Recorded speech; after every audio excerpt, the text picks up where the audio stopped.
এই সফরটি ছিল খুবই সফল এবং বাংলাদেশ জাপানের মধ্যে যেই সম্পর্ক, এটা আমরা মনে করি যে এই সফরের পরে একটা নতুন উচ্চতায় উঠবে।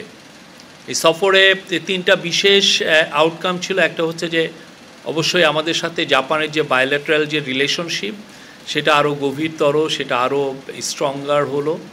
এবং এর ফলে আপনারা দেখেছেন যে জাপান যেই বায়োল্যাটারাল টক্সের পরে যে আমরা যে 6টা এমওইউ সাইন হয়েছে, তার মধ্যে কয়েকটা ছিল খুবই অন্যতম। একটা হচ্ছে যে তারা আমাদেরকে ডেভেলপমেন্ট পলিসি লোন, যেটাকে বাজেট সাপোর্ট বলে, তারা $418 মিলিয়ন আমাদেরকে দিবে জানিয়েছে। এটার এই সংক্রান্ত নোট এক্সচেঞ্জ হয়েছে।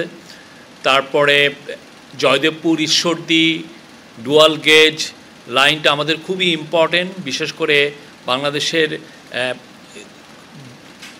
রাজধানীর সাথে আমাদের পশ্চিমাঞ্চলের সাথে, পশ্চিম এবং উত্তরের সাথে একটা মানে নিবিড় কমিউনিকেশনের যোগাযোগের জন্য এটা খুবই ইম্পর্টেন্ট একটা লাইন। সেটাকে ডুয়াল গেজ ডাবল ট্র্যাক করা হচ্ছে এবং সেটার জন্য জাপান জানিয়েছে যে তারা আমাদেরকে 92 বিলিয়ন ইয়েন, যেটা সমমূল্য হচ্ছে $641 মিলিয়ন দিবে।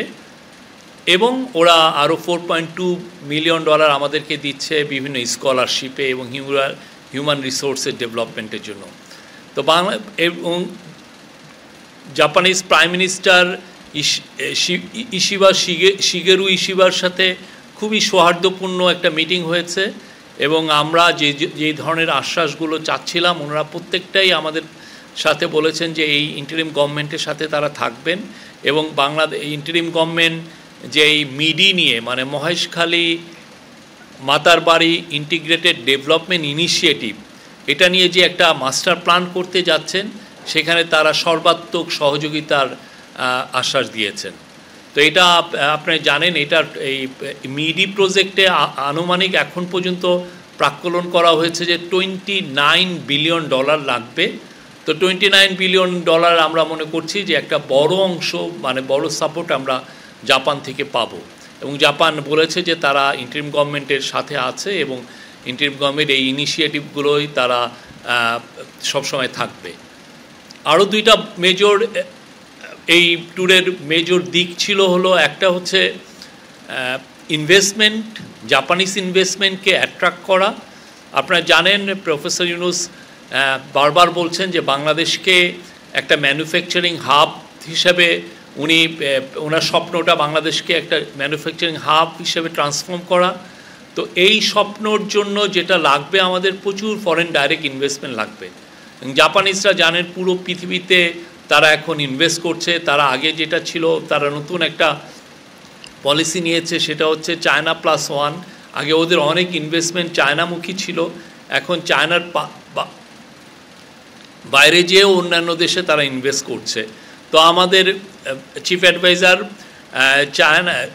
জাপানের যে মেন ইনভেস্টমেন্ট এজেন্সি জেট্রোর চিফের সাথে মিটিং করেছেন এবং প্রথমে ওই দিনে উনি জেট্রো চিফের সাথে মিটিং করার পরে সিলেক্ট কিছু বড় বিজনেসম্যান, যারা মানে যেমন সুমিটোমো, মারুবিনি, জেরা, এই কোম্পানিগুলোর সাথে আলাদা উনি আর একটা স্মল গ্যাদারিংয়ে মিটিং করেছেন।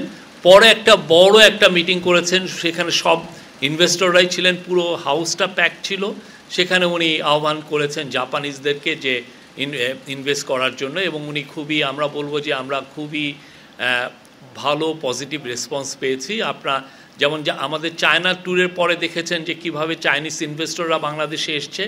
আমরা আশা করছি এই জাপান ট্যুরের পরে অনেক বড় বড় জাপানিজ ইনভেস্টর বাংলাদেশে আসবেন এবং তাদেরকে সর্বাত্মক সহযোগিতা করা হবে বাংলাদেশে ইনভেস্টমেন্ট করার জন্য। আর তৃতীয় যেটা খুবই ইম্পর্টেন্ট দিক, সেটা হচ্ছে যে জাপানের যে ম্যান পাওয়ারের যে মার্কেট, সেটা আমরা মনে করছি যে এই সফরের পরে এটা নতুন দুয়ার আমাদের জন্য খুলল।